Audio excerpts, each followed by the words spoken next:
अभिनेते मनोज जोशी यांच्या प्रयत्नांमुळे एका कावळ्याला जीवदान मिळालंय। मनोज जोशी यांच्या घरासमोर एक कावळा मांजामध्ये अडकलेला होता। मनोज जोशींनी लगेचच अग्निशमन दलाला फोन करून याची माहिती दिली आणि अग्निशमन दलाच्या मदतीने कावळ्याला मांजामधून मुक्त करण्यात आलं। देखो, ये मांजे कैसे लपेटे हैं, ये पतंग उड़ाते हैं, लेकिन एक पक्षी आधे घंटे से लटक रहा था। इसे फायर ब्रिगेड ने, हमारे अग्निशमन दल के जवानों ने बचा के अभी बहुत बहुत धन्यवाद सर, बहुत बहुत।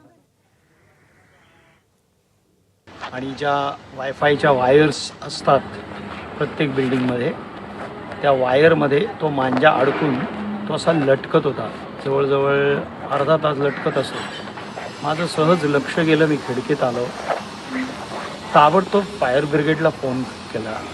5 मिनिटाच्या आत 101 वर फोन केला। 5 मिनिटाच्या आत अग्निशमन दलाचे जवान आले आणि त्या लटकणाऱ्या त्या कावळ्याला, त्या पक्षाला, त्या जीवाला मुक्तता दिली।